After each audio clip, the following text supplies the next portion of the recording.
그러니까 남들이 3년 배우는 걸 4년 배우면 당연히 실적이 올라가겠죠. 심지어 대치동의 어떤 뭐 유명 고등학교는 3, 4년 전에 88%를 기록한 적도 있습니다. 그러니까 결국 이게 강남 교육의 성과가 이제 과대 포장될 수밖에 없는 이런 상황이고요. 마지막으로 주의해야 될 것은 예를 들면 어느 대학에서 이제 어느 고등학교에서 어느 대학을 몇 명 보냈다라는 통계가 나오지 않습니까? 이게 이제 무슨 뭐 교육당국에서 공식 통계를 내는 게 아니고요. 언론사에서 전화를 합니다. 당신 고등학교에 지금 올해 뭐 서울대 몇 명 갔고 연세대 고려대 몇 명 갔냐 뭐 이런 식으로 이제 물어보는데 처음에는 이제 주로 특목고에서 어떻게 했냐면 예를 들면 최상위권 학생 중에 서울대 합격한 학생 중에 이제 연세대 고려대 이런 데 중복 합격하는 학생들이 꽤 있거든요. 그러면 실제로 진학한 이를테면 서울대를 진학했다. 그러면 그것만 하나 얘기를 해야 되는데 서울대, 연세대, 고려대를 다 그냥 하나씩 카운트를 하는 거예요.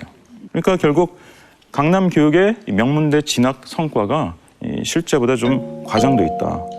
과대 포장돼 있다. 일단 공부를 원래 잘하는 학생들이 외부로부터 전입하는 경우가 많고 또 재수 비율이 매우 높고 그리고 실제로 진학 실적이라고 발표하는 것이 다 복수 합격한, 중복 합격한 경우들을 다 하나씩 세는 경우라는 거죠.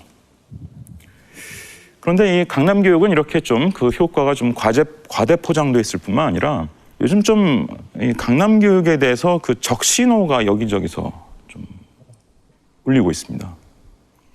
일단 기업에서 그런 신호가 나오고 있는데요. 어떤 신호냐면 우리나라 뭐 굴지의 재벌 대그룹이 있습니다. 이 모 재벌 대그룹에 최근에 인사 관련 부서에 어떤 지침이 내려가 있냐면 서울 강남 출신의 서울대 연고대에 나온 사람을 뽑을 땐 특별히 조심해라. 이런 지침이 있는 거예요. 이게 제가 처음 이 얘기를 들었을 때는 이걸 믿을 수가 없었어요. 아니 강남 출신의 서울대 연고대 나왔으면 누구나 다 부러워할 만한 어떤 그런 교육 환경에서 자란 사람일 텐데 왜 기업에서 이런 사람 뽑을 땐 특별히 조심하라 그러나. 그래서 제가 믿을 수가 없어서 다른 사람들한테 확인했습니다. 그 그룹에 이제 여러 계열사가 있을 것 아닙니까? 그 계열사 여러 분들한테 확인했더니 실제로 그런 지침이 있는 거예요.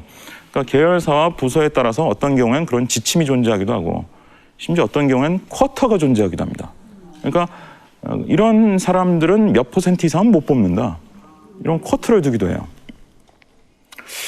왜 이렇게 합니까? 이렇게 물어보니까 이분들 말씀이 그럴 근거가 충분히 자기들한테 있다는 거예요.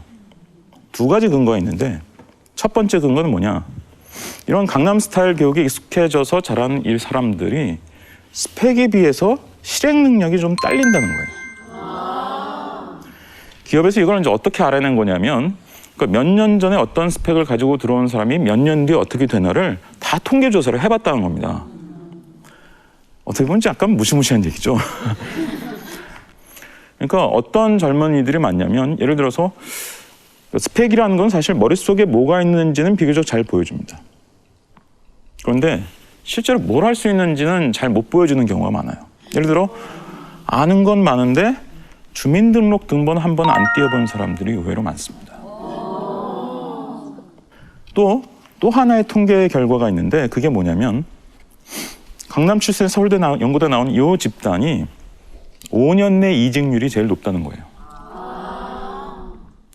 사실 기업이 노동자를 뽑아서 부려먹기만 하는 건 아닙니다. 물론 부려먹기도 하지만 나름대로 직무 능력을 익히고 또 교육시키는데 시간과 돈이 많이 들어가거든요. 근데 일하다가 갑자기 나 미국 가서 대학원 갈래라든지 다른 회사로 옮길래 해버리면 이 회사 입장에서는 손실이에요.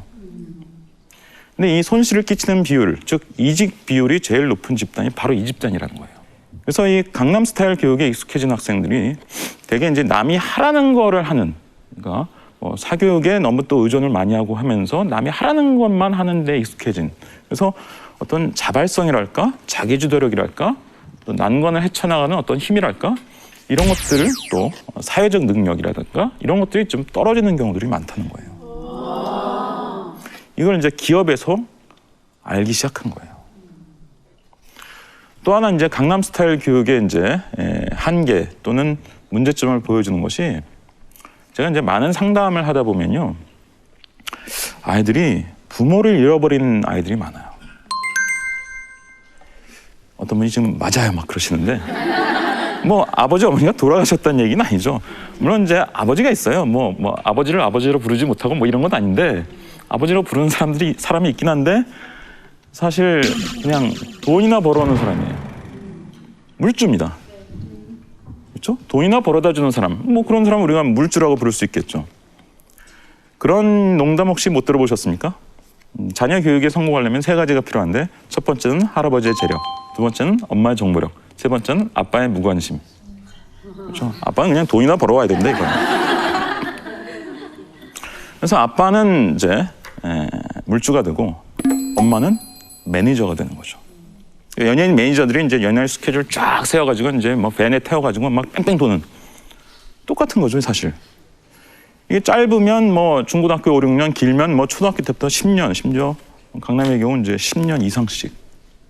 그럼 애들이 이걸 모를 것 같습니까? 아빠가 물주고 엄마가 매니저라는 거 모를 것 같습니까? 상담하면서 아이의 내면을 들여다보면 다 애들이 알고 있습니다.